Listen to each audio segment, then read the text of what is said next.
5 minute wait करो, मैं चालू करता हूँ। 5 मिनट वेट करो, एक कॉल चालू है। हेलो। आवाज आ रही है? स्क्रीन यस दिख सर। रही है? जी ठीक सर। है। एक पार्ट बुला लेते हैं, बाद में देखते हैं कितनी मिनट बाकी है।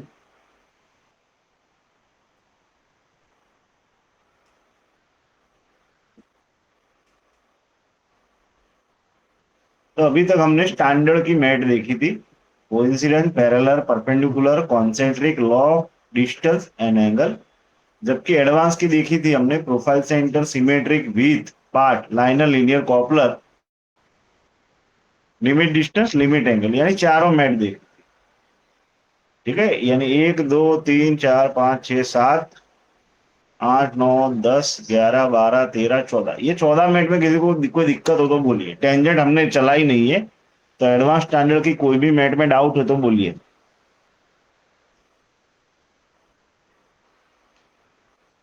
है किसी को डाउट?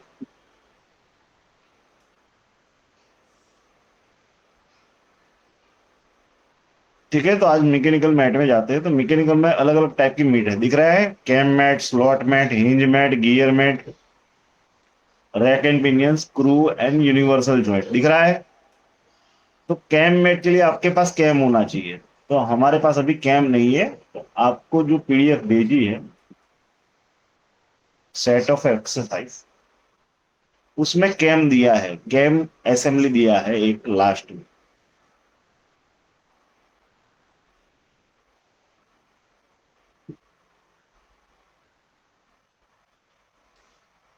दिख रहा है? ये कैम असेंबली है, दिख रहा है? इसके पार्ट बनाने पड़ेंगे। तो टॉप पार्ट से स्टार्ट करते हैं, टॉप पार्ट से, मेन पार्ट से। 300 बाई 180 का रेक्टेंगुलर है। तो पार्ट फाइल में जाएंगे, ओपन,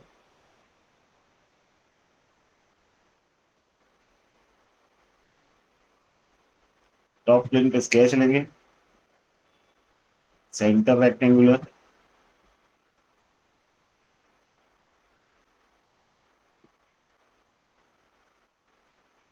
300 बाई 180 का। समझ में आया? अब उसे एक्सट्रूड कितना करना पड़ेगा, चेक करके बताओ।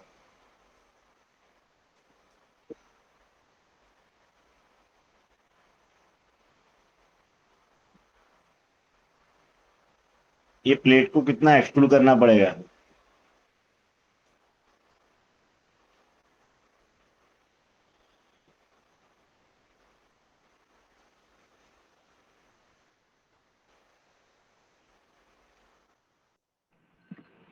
सर 20 20 है। mm। ठीक है, तो 20 mm का एक्सट्रूड होगा, जो कॉमन है वही। तो 20 mm एक्सट्रूड। ओके। अब जो इस पे ये वाला दो हिस्सा है, वो टोटल हाइट 70 है, यानी 50 का एक्सट्रूड होगा। तो 20 की प्लेट है एंड 20 का सर्कल है। ठीक है, 20 डायमीटर का, और 80 गैप है। तो यहाँ पे राइट प्लेन पे क्लिक करेंगे, स्केच लेंगे। सबसे पहले कॉर्नर रेक्टेंगल लेते हैं, यहाँ से यहाँ का, एंड सर्कल ड्रॉ कर लेते हैं। इसका सेंटर हॉरिजॉन्टल होगा इसके साथ। वैल्यू, ये हमको दिया है 20 का, ये भी दिया है 20 का, एंड यहाँ से यहाँ का डिस्टेंस दिया है 80 mm। समझ में आया? एंड एक्सट्रूड करना पड़ेगा 50 सेंटीमीटर। अब ये 60 है, ये 20 हो गया, या 40 की हाइट है, और 20 बाई 20 की थिकनेस है।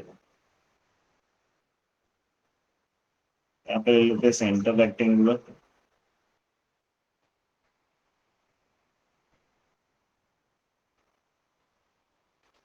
20, 40, ट्रिम कर देंगे, एंड एक्सट्रूड करना है 40 mm हाइट। तो इसके अंदर होल दिया है, ये 30 की लेंथ है, 30 है।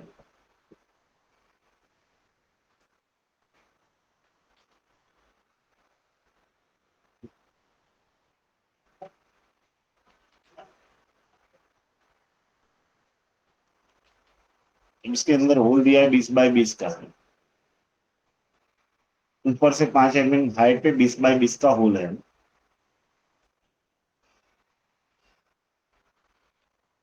ये सेंटर इसके साथ वर्टिकल रहेगा। यहां से इसका डिस्टेंस दिया है हमको 5 mm, हाइट दी है 20 mm एंड लेंथ भी दी है 20 mm। समझ में आया?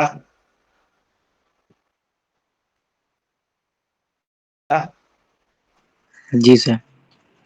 इसे सेव करेंगे। ये क्या है हमारा, कैम का है तो C1 नाम देता है, C1। Close the file, new part. यहाँ पे हमारा फॉलोवर दिया है, ठीक है, 210 बाई 20 का, 20 mm हाइट का। यहाँ से टॉप से क्लियर दिखेगा। एक कॉर्नर रेक्टेंगुलर ले लेते हैं,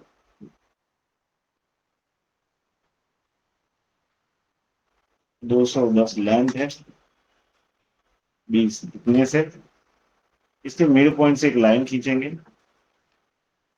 यहाँ पे नोज रेडियस दी तो एक यहाँ पे लाइन खींचेंगे और उसका एंगल कितना है, टोटल 60, यानी एक साइड का 30 होगा ना।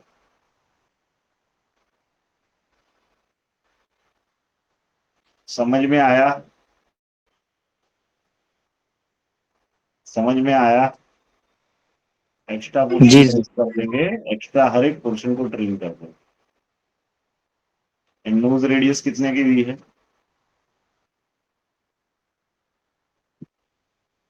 तो 2.32 दिख रहा है, 2.32 की नोज रेडियस। एग्जिट एक्सक्लूड करना है 20 mm। यहाँ पे स्केच। अब ये कितनी हाइट है, 35 की height 10,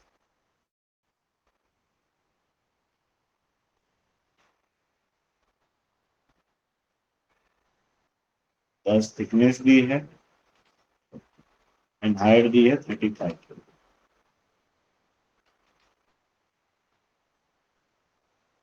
and full round fillet दी है, तो फुल राउंड फिलेट कर देंगे। पहला फेस, दूसरा फेस, तीसरा फेस। ये आपका क्या हो गया, फॉलोअर। तो इसे नाम देते हैं CF।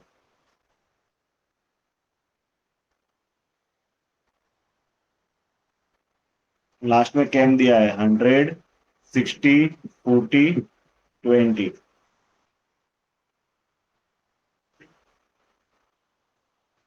एक सर्कल, दो सर्कल, तीन सर्कल। ये सर्कल इसके साथ वर्टिकल है। दोनों के बीच का गैप कितना है, 40 mm। ये दिया है 20 mm, ये दिया है 100 mm, ये दिया है 60 mm। एंड एक टेंजेंट लाइन से जुड़ा हुआ है यहाँ पे, यहाँ पे। ये लाइन ये दोनों सर्कल के साइड टेंजेंट है।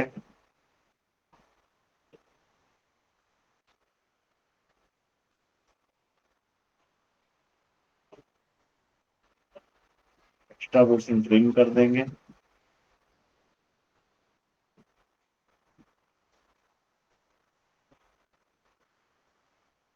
एक्सिट MB7 की थिकनेस है।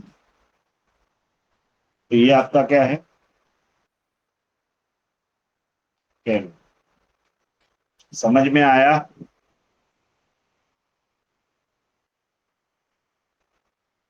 समझ में आया? हेलो, इतना समझ में आया तीनों पार्ट? अब अगर यस ऊपर सर। वाली असेंबली में जाएंगे, इसके ऊपर वाली असेंबली में जाएंगे, तो असेंबली सेम है, सिर्फ कैम चेंज कर दिया है, दिख रहा है। तो ये दोनों पार्ट सेम है, तो बनाने ये बनाना पड़ेगा, तो सिर्फ ये बना लेते हैं। तो इसमें क्या किया है, 110 का सर्कल, 25 का गैप एंड 20 का सर्कल, 20 की थिकनेस, ठीक है। टॉप प्लेन पे स्केच लेते हैं, दो सर्कल, एक, दो। ये इसके साथ वर्टिकल है। ये दिया है 110, ये दिया है 25, अरे 20, एंड दोनों के बीच का गैप दिया है 25। Exit X2 DSML and part का नाम दे देते हैं इसको save cam T, cam T, ठीक है। तो हमारे पास दो असेंबली बन सकती है, तो असेंबली में जाएंगे, पहली असेंबली बनाते हैं। तो सबसे पहले मेन पार्ट C1 आएगा, तो C1 आएगा, वो फिक्स हो जाएगा। अब इनसाइड कंपोनेंट में फॉलोवर एंड ये जो लास्ट में कैम टी बुलाया उसे कॉल करते हैं। समझ में आया?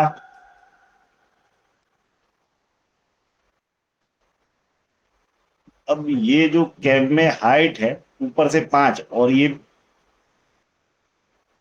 टोटल 40, तो ये 25 का हुआ, तो ये हाइट होगी 15, तो ये कैम एंड फॉलोअर को 15-15 हाइट पे रहेंगे।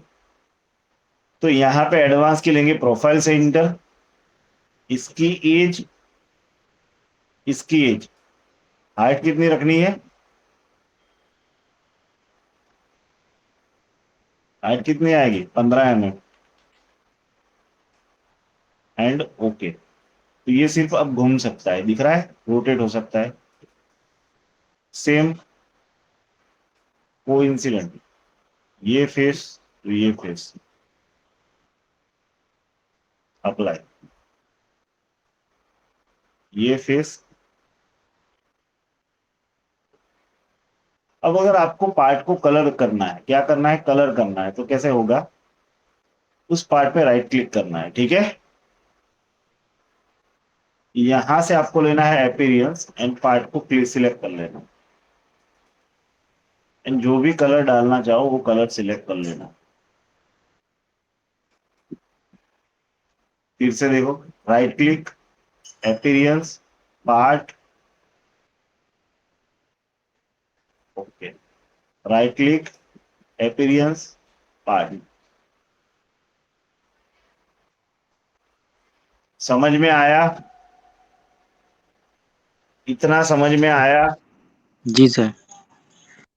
अब यहाँ पे 3 पार्ट में पहला पार्ट फिक्स है, इसके पास कोई मोशन नहीं, इसके पास कौन सी मोशन है, अप डाउन, आगे पीछे की लीनियर, यानी इसके पास सिर्फ कौन सी मोशन है, सर्कुलर। तो कैम प्रोफाइल क्या काम करता है, किसी को मालूम है कैम का वर्क क्या है, कैम का प्रिंसिपल क्या है, किसी को मालूम है? कैम क्या करता है, कौन सी मोशन में कन्वर्ट करता है, किसको, कौन सी मोशन को किस मोशन में कन्वर्ट करता है, किसी को मालूम है उसका प्रिंसिपल?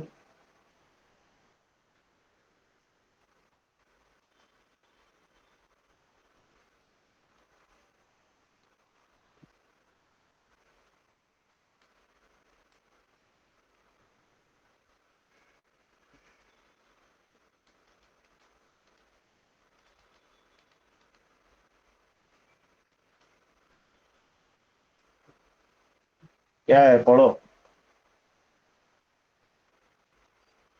क्या लिखा है?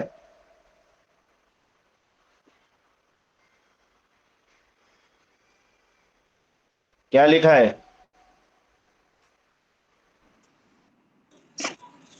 Sir rotary motion into linear comma. Reciprocating and जी जी। ऑस्किलेटिंग। तो जी सर। लीनियर किसे कहते हैं, ये जो आगे जा रहा है उसे लीनियर कह रहे हैं, और अगर ये आगे पीछे होगा तो उसे रेसिप्रोकेटिंग कहेंगे, ठीक है। समझ में आया? ऑस्किलेशन देख लेना क्या होता है, मुझे भी याद नहीं है। समझ में आया? तो जो कैम घूमेगा तो ये रोटरी मोशन है, उसको फॉलो और कन्वर्ट करेगा लीनियर रेसिप्रोकेटिंग मोशन में। तो अगर यहाँ पे हमारे पास मैकेनिकल ये कैम है, तो मैकेनिकल मैट लेंगे कैम। तो यहाँ फॉलोअर, कैम फॉलोअर की क्या सिलेक्ट करनी है आपको, नोज सिलेक्ट करनी है, ये रेडियस दिख रहा है। एंड कैम में आपको कैम की सर्कुलर पाथ को सिलेक्ट करनी है, दिख रहा है, ये सिलेक्ट हो रहा है। क्या लिखा हुआ है, क्या लिखा है, देखो पढ़ो। Select entity is not valid for current. Mat type, जी मेट टाइप। पर ये तो कैम ही है, तो ये सिलेक्ट जी कर सर। नहीं रहा। तो यहां पे सॉलिड वर्क्स में, कैम का पाथ वो किसे गिनेगा, जहां पे जो सर्कुलर बॉडी है ये वो कंटिन्यूअस होनी नहीं चाहिए। तो यहाँ पे जो इसकी सर्कुलर बॉडी वो कंटिन्यूअस है, टेक्निकली वो एक दूसरे के जुड़ी हुई है, तो वहां पे सर्कुलर लेंथ अगर एक जगह से काटेंगे तो ही लिनियर होगी, लेकिन तब तक तो ये कंटिन्यूस ही है ना, तो ये इसे कैम नहीं गनेगा। तो आपकी स्टैंडर्ड में एक मैट छूट गई थी, याद है कौन सी मैट रह गई थी? टेंजेंट, दिख रहा है? तो आपको टेंजेंट मैट सिलेक्ट करना है, ये नोज रेडियस एंड ये फेस सिलेक्ट कर लेना। समझ में आया?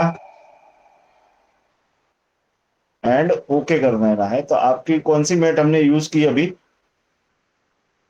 टेंजेंट। तो कैम वर्क कर रहा है, दिख रहा है?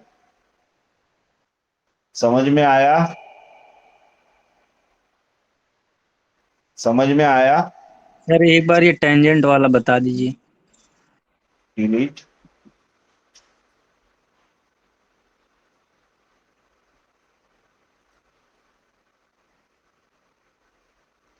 टेंजेंट क्या होता है कि दो सरफेस जो आप सिलेक्ट करोगे,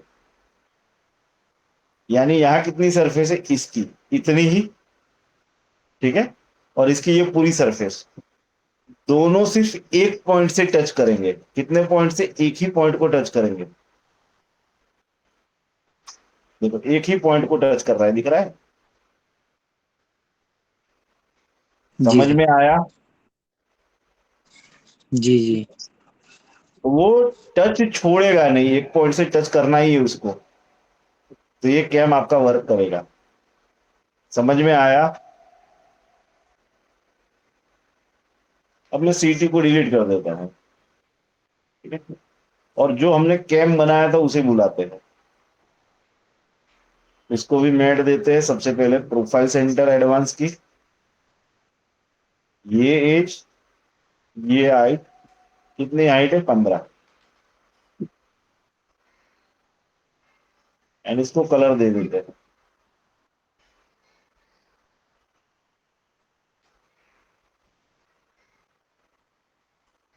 ठीक है।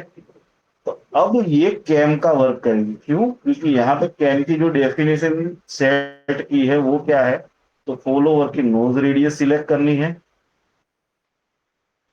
एंड कैम का पाथ, तो ये पाथ है जिसमें एक से ज्यादा कट है, दिख रहा है? समझ में आया? कैम में क्या सिलेक्ट करना है? फॉलोवर का नोज रेडियस एंड कैम का पाथ, जिस पाथ से वो टच करेगा किसको? फॉलोवर को, एंड ओके कर देना है। समझ में आया? समझ में आया? अब देखो, इंजन में ऐसा कैम होता है। समझ में आया? बोलो, कोई डाउट? और इसको मोशन करना है ऑटोमेटिक, तो मोशन स्टडी में जाना है, मोटर लेना है। अब जो पार्ट रोटेट कर रहा है उसको सिलेक्ट कर लेना है, रोटेशन स्पीड जो भी डालनी है वो डाल के ओके कर देना है। कितने की आपको वीडियो चाहिए, तो इसको यहां से ड्रैग करना है, कैलकुलेट। तो आपका कैम फॉलोवर का मोशन चालू हो जाएगा, यानी कैम घूमेगा सर्कुलर मोशन में और फॉलोअर उसको कन्वर्ट करेगा रेसिप्रोकेटिंग लिनियर मोशन में। समझ में आया?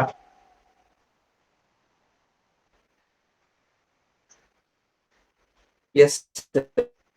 ठीक है, तो बहुत जितनी डीप में आप मैट में जाते हो कि मैट उतनी इजी हो जाती है। यहाँ सब सरफेस ही सिलेक्ट करना है। समझ में आया? इसमें कोई डाउट है तो बोलिए, है कोई डाउट? सर एक बात ये बता दीजिए सर, जैसे अभी तक आपने वो जो ड्राइंग बनाई थी असेंबली वाली दूसरी वाली, और इसमें सब पहचानेंगे कैसे कि ये कैम वाली ये ड्राइंग है सर?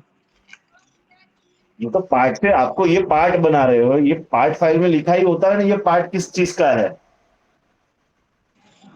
जी सर। यहाँ पे लिखा है ये कैम फॉलोवर, एंड किसकी असेंबली है, जी तो जी कैम फॉलोवर।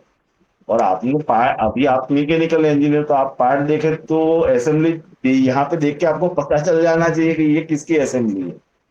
ये सब जी थियरिटिकल जी आपने पढ़ा है, ठीक है।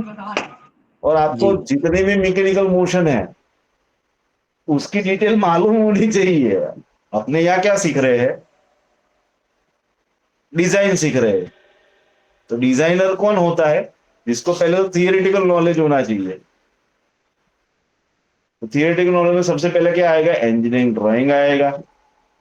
उसके बाद क्या आएगा, GD&T आएगा।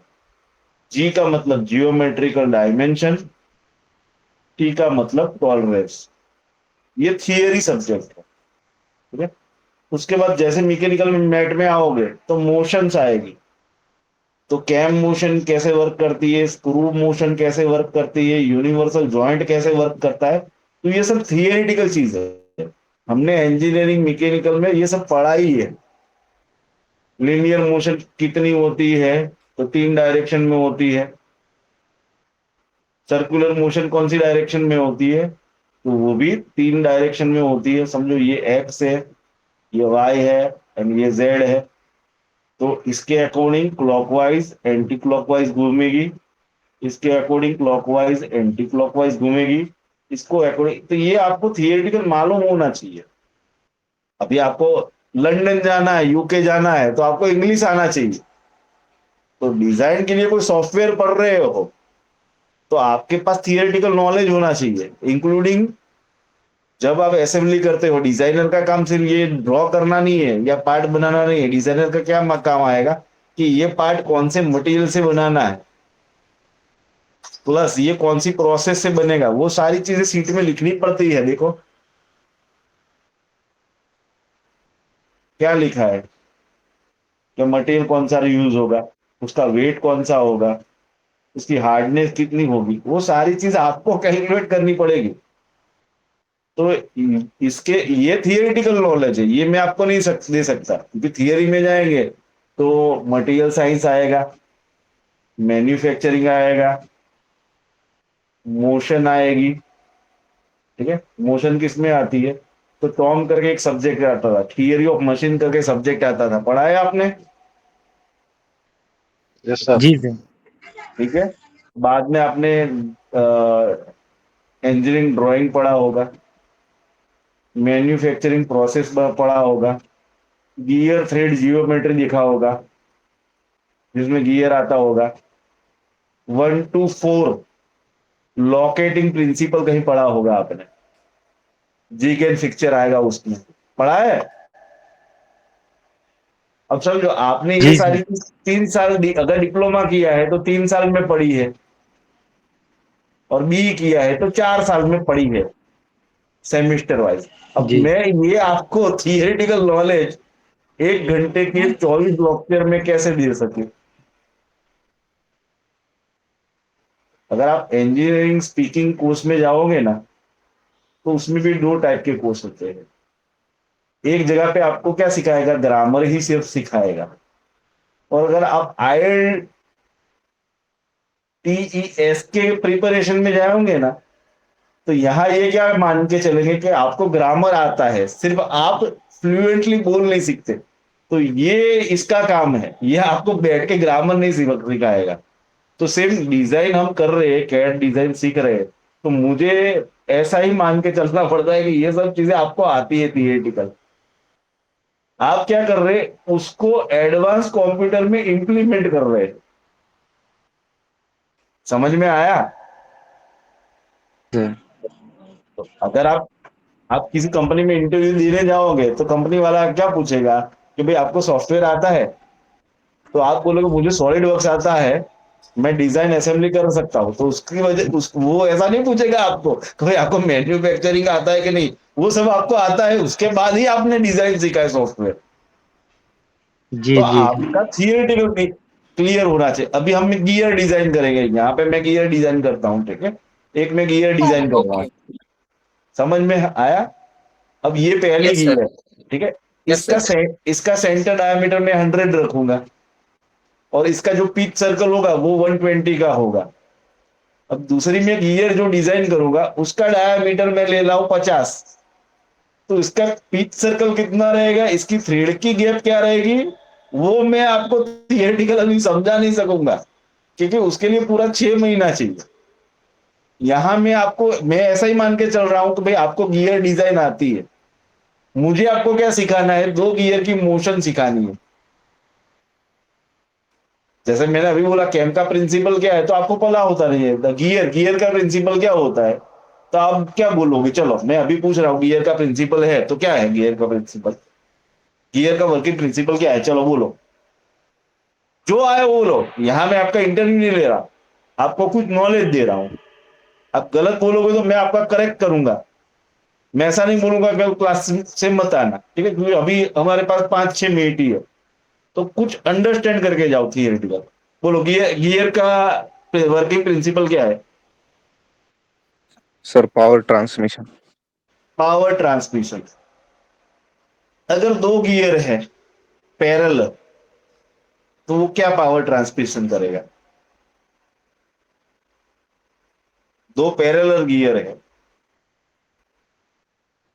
गियर आपने पढ़ा है कभी, तो सबसे पहले आपको गियर में क्या पता होना चाहिए, गियर का type, normal gear, PVL gear सुना है कभी, yes sir. Rack and pinion, अलग अलग टाइप की गियर होती है। तो अगर कोई आपको पूछे हुए गियर का प्रिंसिपल क्या है, तो आपको पूछना पड़ेगा उसको, तो सर आप किस टाइप की गियर की बात कर रहे हो। बाकी गियर का जनरल प्रिंसिपल क्या है, पावर ट्रांसमिशन का। अब जैसे ही ये पैरेलल गियर है, तो ये क्या काम करेगा, एक शाफ्ट से दूसरी शाफ्ट पे पावर ट्रांसमिशन करेगा।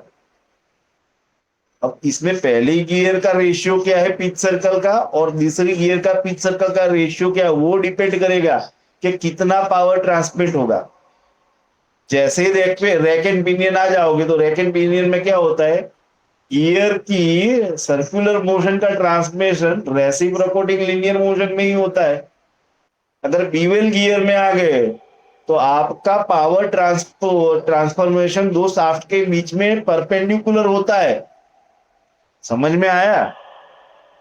तो थियरी इज मस्ट, जरूरी है, हम पढ़ते ही इसलिए है पीई डिप्लोमा के, भाई हमको थियरिटिकल नॉलेज होना चाहिए। आपको मैन्युफैक्चर में, डिजाइन में या किसी में भी जाना है, और डिजाइन ब्रांच में तो क्या कि भाई आपको जैसे आपके आपके पास कोई कस्टमर आया, ठीक है, आपकी कंपनी में, तो आपके मैनेजर ने भेज दिया कि भाई ये डिजाइनर से मिल लो। अब वो आया तो वो पूछेगा जैसे मुझे एक डस्टर बनाना है, ठीक है, तो आपका क्या काम होगा, कोई डस्टर ड्राइंग करके देना नहीं होगा, आपको पूछना पड़ेगा भाई आपका डस्टर जो बन रहा है उसका पर्पस क्या है, क्या काम में आएगा। वो बोले मेरे टीचर हूं, मेरे टीचर का काम आ रहा है और मुझे 5,000 डस्टर बनाने हैं आपके पास बेचने के लिए, ठीक है।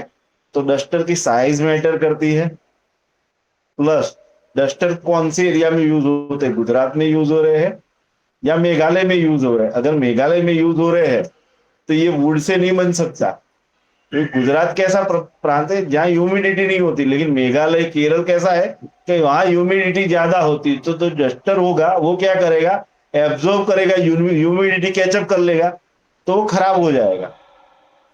तो उसका मटेरियल चेंज करना पड़ेगा, प्लास्टिक। अब जैसे ही प्लास्टिक का मटेरियल आप चेंज करोगे, तो उसका रेट चेंज हो जाएगा। समझ में आ रहा है मैं समझा रहा हूं क्या, सिंपल डस्टर का जी जी। रेट चेंज हो जाएगा, प्लस उसकी थिकनेस चेंज हो जाएगी। तो मटेरियल कितना यूज होगा, उसका कितना वेट होगा, एनवायरमेंटल इफेक्ट क्या होगी वो मटेरियल पे, वो सारी चीजें पहले तो आपको डिसाइड करनी पड़ेगी, और हर एक ऑप्शन आपको कस्टमर को देना पड़ेगा। उसकी ड्राइंग तो बाद में बनाएंगे, ठीक है, वो अराउंड साइज देगा, तो भाई ये साइज का डस्टर बनेगा, इसमें 2 मटेरियल आएगा, एक वूल आएगा।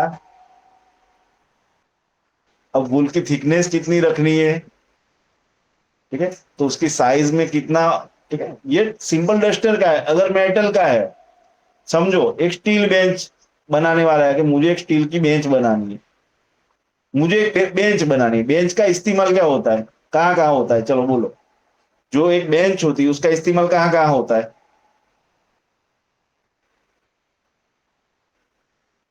बेंच पे आप बैठो हो ना, जी जी सर, जैसे कॉलेजों में कहीं कहीं रखते हैं बैठने के स्कूल लिए। होता है, स्कूल कॉलेजेस, या फिर गवर्नमेंट ऑफिस, या फिर कॉरपोरेट ऑफिस, या फिर गार्डन, या ट्रेन, बस स्टैंड, अलग अलग जगह पे बेंच होती है, समझो। अब आपने कभी नोटिस किया, आपने जैसे ये स्कूल लिखा, ये गार्डन लिखा, गवर्नमेंट या कॉर्पोरेट ऑफिस लिखा, तो चार जगह मैंने लिखी है क्या? स्कूल कॉलेज, गवर्नमेंट या कॉर्पोरेट ऑफिस, या गार्डन लिखा है, या ट्रेन या बस डिपो लिखा है, यानी चार जगह मैंने मेंशन किए है। अभी कभी आपने नोटिस किया ये चारों जगह पे जो बेंच होगी ना उसका मटेरियल अलग होगा। स्कूल की बेंच या कॉलेज की बेंच का मटेरियल क्या होता है?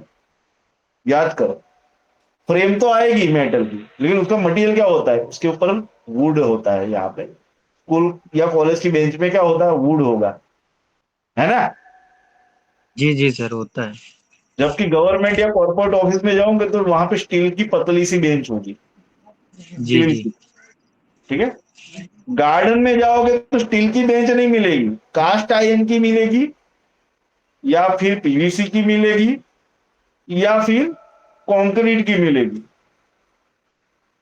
जबकि ट्रेन स्टेशन पे जाओगे तो फिर से उसका मटेरियल चेंज हो जाएगा, हार्ड स्टील होगा या हाई क्वालिटी टिकर वुड होगा, पीवीसी नहीं होगा। तो ये चेंजेस क्यों होते हैं? हर जगह पे कॉमन क्यों बेंच नहीं होती? चलो अब लॉजिक मुझे बताओ। आपको मैंने बता दिया कि भाई हर जगह पे अलग अलग होगी, क्यों?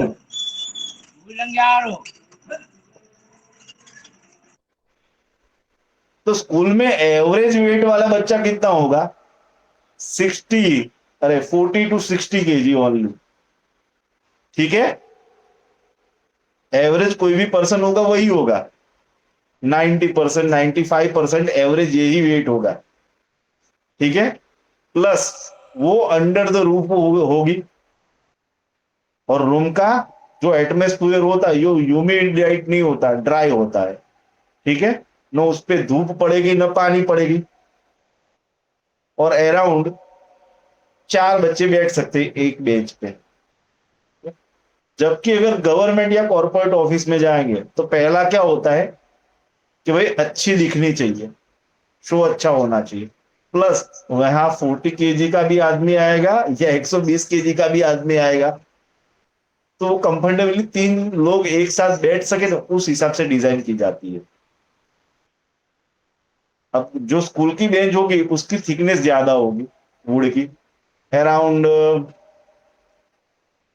50 सेंटीमीटर होगी। जबकि ये स्टील की बेंच होगी वो 2 mm या 3 mm की, 3 सेंटीमीटर की ही होगी। अब वही चीज गार्डन में जाओगे तो गार्डन में सनलाइट पड़ती है, बारिश पड़ती है। ठीक है। और कौन साइज का आएगा किसी को नहीं मालूम, तो वहां स्टील यूज नहीं कर सकते, वो उसमें जंग लग जाएगा, वुड खुल जाएगा। तो वहां कास्ट आयरन की होती है या पीवीसी की होती है या सीमेंट की ही होती है। समझ में आया? जी सर। जबकि ट्रेन और बस स्टेशन हो गए तो वहां आप नहीं बोल सकते भैया यहाँ चार बंदे ही बैठेंगे, पांच भी बैठ सकते हैं और छह भी बैठ सके दबा के। तो इस हिसाब से हाई ग्रेड का वुड या हाई ग्रेड मेटल की होती है वहां पे, क्योंकि पीवीसी की टूट ही जाती है। तो जैसे जैसे बेंच का मटेरियल चेंज होगा उसकी थिकनेस भी चेंज होगी। वो सारा कैलकुलेट भी आपको ही करना है, और उसके बाद डिजाइन होगी। समझ में आया? तो एक डिजाइनर का काम सिर्फ ड्राइंग करके पार्ट बना के दे देना नहीं होता, उसको वो भी डिसाइड करना होता है कि भाई कौन सा मटेरियल यूज करेगा। और उसके बाद प्रोडक्शन वाले डिसाइड कर देंगे भाई ये मटेरियल है और इतनी थिकनेस रखनी है, तो कौन सी मैन्युफैक्चरिंग प्रोसेस यूज होगी। समझ में आया लॉजिक? जी जी। तो जी सर, आप, ये सर कह रहे हैं कि ये कह रहे हैं हाँ सर जैसे एक, हेलो हाँ, सर, ये कह रहे हैं जैसे एक कोर्स होता है ए एन, मतलब ANSYS, ये सर कोर्स होता है क्या? इसमें क्या पढ़ाया जाता है सर? आंसिस कहते हैं। आंसिस। जी जी उसमें क्या बनाया जाएगा कि भाई जैसे ये कस्टमर ने बोला है कि मुझे ये प्रकार का पार्ट चाहिए, तो पहले क्या क्या होता था, पार्ट को फिजिकली बनाया जाता था और उस पे external force, pressure, atmosphere, temperature सब डाला जाता था और विदाउट रूम टेम्परेचर पे उस पे कितना एक्सटर्नल फोर्स होने पे वो टूट जाती है वो चेक किया जाता था, या एक्सट्रीम हीट या एक्सट्रीम प्रेशर के अंडर में वो क्या परफॉर्म किया जाता था और फिजिकली सब टेस्ट किया जाता था। अब ये सारी चीज क्या मॉडल बना के हम, भाई मैं यहाँ पे बता दूंगा कि मैंने 500 न्यूटन का वेट डाल दिया, तो वो 500 न्यूटन का वेट 2 की प्लेट एब्जॉर्ब कर सकती है। कितने तक का वेट, 600 किया तो एब्जॉर्ब कर सकती है, 900 किया तो एब्जॉर्ब कर सकती है, या वो फ्रैक्चर हो जाता है। वो एनालिसिस विदाउट ब्रेकिंग का मॉडल किया जाता है इन सॉफ्टवेयर। समझ में आया? अगर बेंच है तो बेंच पे हम 5 लोग बैठे हैं तो 5 लोगों का वेट डालेंगे, तो एक लेवल के बाद कोई भी मटेरियल टूट जाएगा ना, तो जी जी उसकी sir. Ultimate strength without breaking the material बनाया जाता है। अब जैसे यहाँ पे हमने बेंच ली तो बेंच हमने स्टील की बनाई, तो वो 200 केजी का वेट खम सके उसके लिए हम पहले क्या करते, 1 mm थिकनेस का मॉडल बनाते हैं और उस पर प्रेशर बढ़ाते जाएंगे तो हमको पता चल जाएगा कि भाई 150 पे ये टूट जाती है। आप इसकी थिकनेस 2 mm करती तो कितना प्रेशर संभाल पाएगी। वो सब एनालिसिस आंसिस में होता है। समझ में आया? जी सर। कल मंडे मिलते सेम टाइम पे। Thank you.